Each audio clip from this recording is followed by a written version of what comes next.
Assalamualaikum warahmatullahi wabarakatuh. Alhamdulillahi rabbil alamin. Wassalatu wassalamu ala ashrafil anbiya'i wal mursalin Sayyidina wa maulana Muhammadin wa ala alihi wa ashabihi wa ajbaihi ajma'in. Amma ba'du. Sahabat Untan Hikmah yang dirahmati oleh Allah Subhanahu wa ta'ala, hari ini kita akan membahas mengenai bagaimana Al-Quran bisa sampai ke Indonesia. Allah Subhanahu wa ta'ala berfirman di dalam Al-Quran, Nazzala 'alaikal kitaba bil haqq musaddiqan lima baina yadayhi wa anzala at-taurata wal injil min qablu hudal linnasi wa anzala al-furqan. Allah punya kitab-kitab suci yang kita kenal dengan Taurat, Injil, Zabur, dan Al-Quran. Al-Quran adalah satu-satunya kitab suci yang tidak bisa dirusak. Karena Al-Quran dijaga langsung oleh Allah Subhanahu wa ta'ala sebagaimana firman-Nya, Inna nahnu nazzalna dzikra wa inna lahu lahafidun. Kami, kata Allah, yang menurunkan Al-Quran. Kalimatnya nahnu, kalau dalam bahasa ilmu nahwu disebut dengan dengan nun mutakallim ma'al ghair. Kalau kami berarti ketika menjaga Al-Quran, Allah melibatkan makhluk. Allah melibatkan makhluk-makhluk ketika penjagaan Al-Quran. Maka inna nahnu nazzalna dzikra wa inna lahu lahafidun. Kami, kata Allah, yang menurunkan Al-Quran, maka kami juga yang menjaga Al-Quran. Sehingga Al-Quran hingga saat ini tidak akan bisa dirusak oleh siapapun karena dijaga oleh Allah Subhanahu wa ta'ala, dan Al-Quran juga dijaga oleh ahlullah, mereka orang-orang penghafal-penghafal Al-Quran yang ada di dunia ini. Pemirsa Untan Hikmah yang dirahmati oleh Allah Subhanahu wa ta'ala, bagaimana Al-Quran bisa sampai ke Indonesia? Kita tarik di atas bahwa Al-Quran itu diturunkan kepada Rasulullah Muhammad SAW ketika Rasul berusia 40 tahun di Gua Hiro. Begitu di Gua Hiro usia 40 tahun, Rasulullah Muhammad didatangi oleh malaikat Jibril dengan kalimat Rasulullah Muhammad didekap dadanya dan dimasukkan Al-Quran ke dalam dada Rasulullah Muhammad SAW.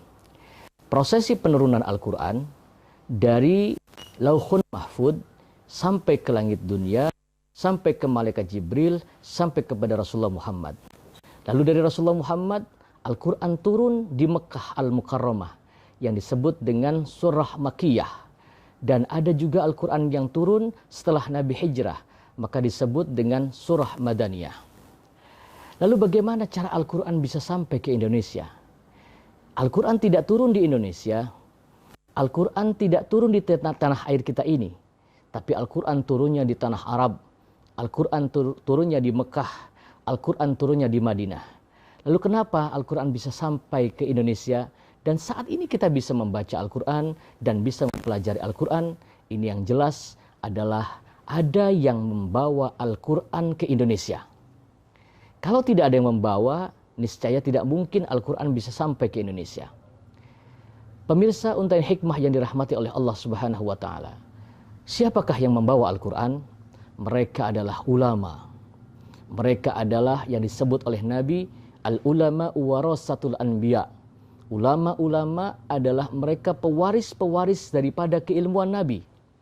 Nabi meninggal dunia tidak mewariskan harta, tapi Nabi meninggal dunia mewariskan keilmuannya dan mewariskan Al-Quran, mewariskan hadis yang dibawa oleh pewaris-pewaris Nabi.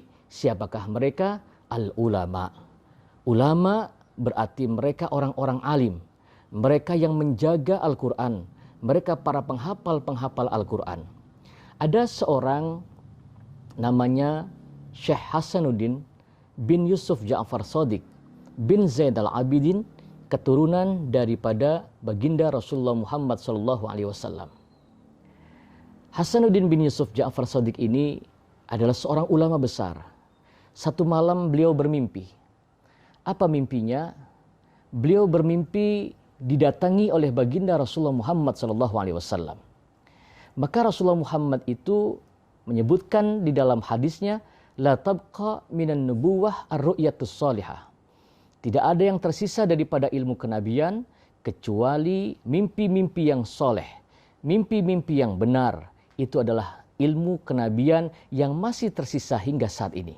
Maka jikalau kita kaum muslimin bermimpi berjumpa dengan orang tua kita yang sudah meninggal dunia, berjumpa dengan kakek kita yang sudah meninggal dunia, awas, itu barangkali tandanya mereka minta kiriman doa. Karena mereka, orang yang sudah meninggal dunia, sesungguhnya yang meninggal hanya jasad dunianya saja. Tetapi ruh mereka tidak meninggal dunia. Karena ruh tidak diciptakan oleh Allah, tapi ruh ditiupkan oleh Allah. Orang boleh mati jasadnya, tapi ruhnya tidak meninggal dunia. Bahkan kata Al-Quran, bal ahya'un 'inda rabbihim yurzakun.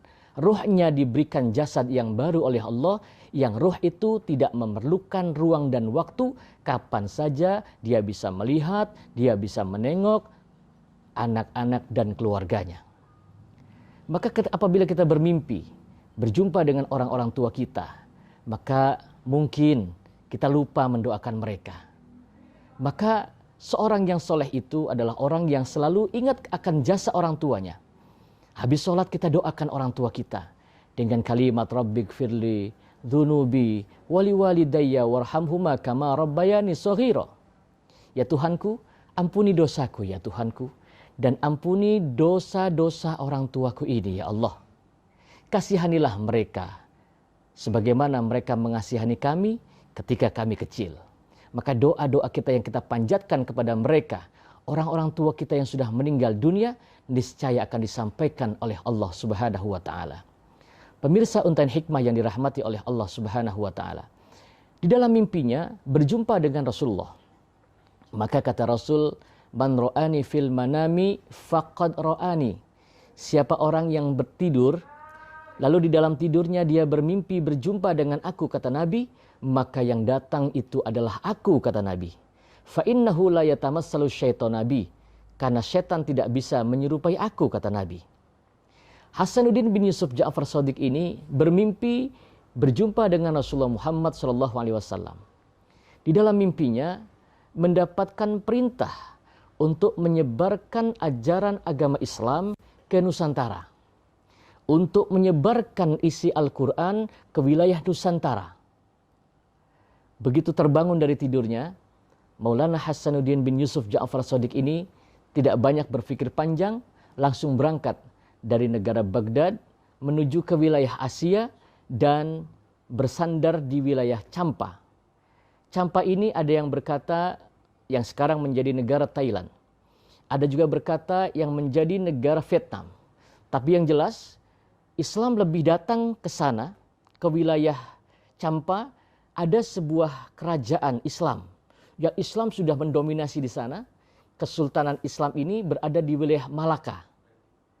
Ada seorang raja yang memiliki putri bernama Nyai Mas Ratu Subang Larang. Nyai Mas Ratu Subang Larang ini seorang wanita yang solihah. Seorang wanita yang menghafal Al-Quran.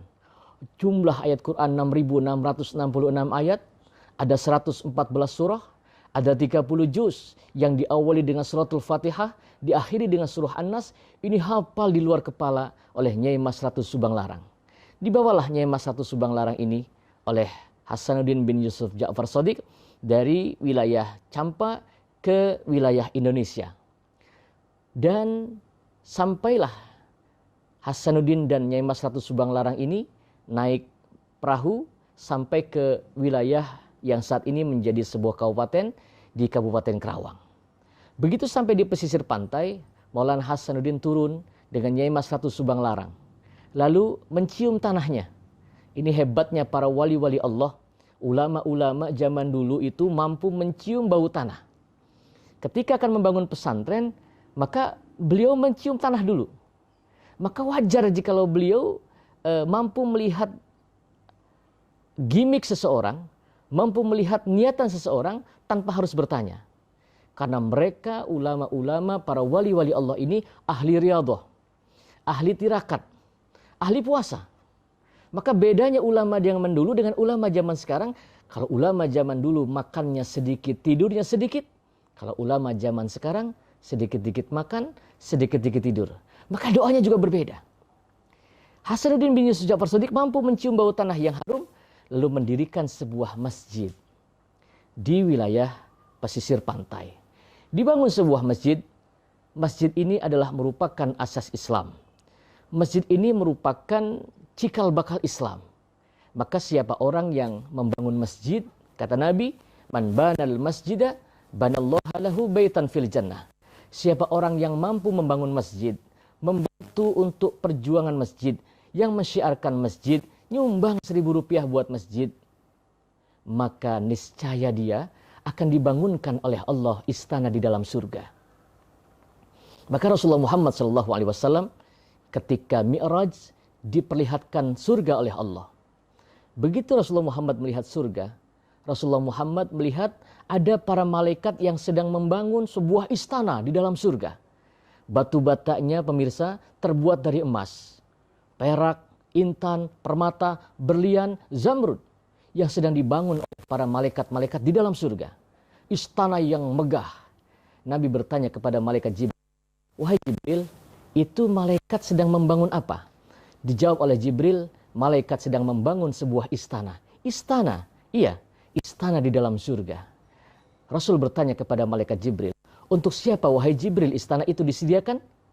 Malaikat Jibril menjawab, "Untuk umatmu ya Muhammad." "Untuk umatku?" Iya. Rasulullah Muhammad bertakbir, Allahu Akbar. "Untuk umatku ya Jibril?" Iya. "Umatku yang bagaimana wahai Jibril?" "Umatmu yang ketika hidup di dunia, dia sisihkan hartanya untuk membangun masjid, dia hidupkan masjid, dia sumbang untuk masjid, dia sedekahkan, dia infakkan untuk pembangunan masjid, maka setiap sedekah, infak yang dia sumbangkan untuk masjid, maka siapa yang bersedekah untuk masjid, membantu pembangunan masjid, maka dia pasti dibangunkan oleh Allah istana di dalam surga." Pemirsa, untayan hikmah yang dirahmati oleh Allah Subhanahu wa taala. Rasulullah Muhammad SAW adalah manusia yang dipilih oleh Allah Subhanahu wa taala untuk menyampaikan rahmatan lil alamin. Dibangun masjid, membangun masjid, lalu membuat sebuah kobong kamar yang dihuni oleh seorang santri wanita satu. Santri itu sudah ada sejak zaman dulu.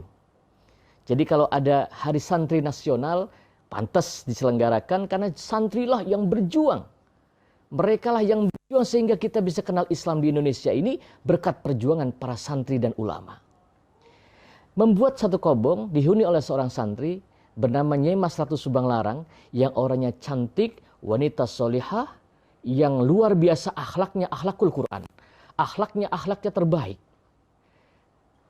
Belajar mengaji, ibadah sholat, dan Nyai Mas Ratu Subang Larang ini pemirsa adalah seorang wanita yang bacaan Qurannya hebat.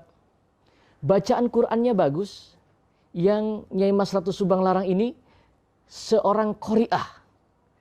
Jadi kalau Nyai Mas Ratu Subang Larang membaca Al-Quran, maka seandainya diandaikan daun-daun yang akan jatuh sekalipun, maka itu daunnya tidak mau jatuh karena mendengar indahnya bacaan Al-Quran Nyai Mas Ratu Subang Larang. Kalau Nyai Mas Ratu Subang Larang membaca, "Faman kana yarju liqa'a rabbih falyamal amalan shaliha wa la yusyrik bi ibadati rabbih ahada." Maka setiap bacaan Quran yang dibaca oleh Nyai Mas Ratu Subang Larang dengan senandung bacaan yang indah, maka siapapun pasti tertarik. Sehingga masyhurlah di Kerawang ini ada wanita cantik, bacaan Qurannya bagus. Sehingga raja-raja di wilayah Nusantara ini mendengar kalau ada wanita cantik di wilayah Kerawang. Pemirsa, memang yang namanya raja itu dari dulu gak boleh lihat ada perempuan cantik. Kita buka sejarah Raja Ramses. Mengapa Nabi Ibrahim sampai menikah dengan Siti Hajar? Karena istri Nabi Ibrahim yang bernama Siti Sarah, ketika berjalan dengan Nabiullah Ibrahim sampai di Mesir, ini diculik oleh seorang raja, yang raja ini aneh sifatnya. Apa anehnya? Nggak suka sama perawan, nggak suka sama janda, sukanya sama perempuan yang punya suami. Nggak suka sama perawan, dikasih perawan nggak mau, dikasih janda nggak mau. Sukanya sama wanita yang bersuami, itu pasti diculik. Wanita cantik, bersuami diculik. Nabi Ibrahim ini Siti Sarah luar biasa cantiknya. Sehingga ada yang bilang, Ibrahim hati-hati. Di Mesir ini ada Raja Ramses pertama yang sukanya kepada istri orang. Benar saja, ketika Nabi Ibrahim sedang sholat, maka istrinya yang bernama Sarah ini diculik oleh Raja Ramses pertama, dibawa ke kerajaan. Sampai di kerajaan akan diperkosa. Ternyata begitu menyentuh seorang wanita yang soleha yang bernama Siti Sarah, raja ini tidak mampu dan terjatuh. Bangun lagi, terjatuh lagi. Sehingga raja ini berkata kepada Siti Sarah, "Wahai wanita, mintakan doa kepada Tuhanmu agar aku bisa disembuhkan dari sakitku." Didoakan, disembuhkan. Lalu Siti Sarah dikembalikan kepada Nabiullah Ibrahim alaihissalam suaminya. Dan diberikan seorang wanita budak tawanan perang untuk membantu perjuangan Nabi Ibrahim, meringankan beban perjalanan Nabi Ibrahim. Wanita ini bernama Siti Hajar. Dari Siti Hajar, Nabi Ibrahim punya anak Nabi Ismail. Dari Nabi Ismail punya anak namanya Adnan. Dari Adnan punya anak namanya Ma'adi. Dari Ma'adi punya anak namanya Ilyas. Dari Ilyas punya anak namanya Fihar. Dari Fihar punya anak namanya Kilab. Dari Kilab punya anak namanya Ghalib. Dari Ghalib punya anak namanya Qusay. Dari Qusay punya anak namanya Abdi Manaf. Dari Abdi Manaf punya anak namanya Hashim. Dari Hashim punya anak Abdul Muttalib. Dari Abdul Muttalib punya putra namanya dari Abdullah. Dari Abdullah punya anak namanya Muhammad sallallahu alaihi wasallam. Nasabnya bersambung sampai dengan Nabiullah Ibrahim alaihissalam.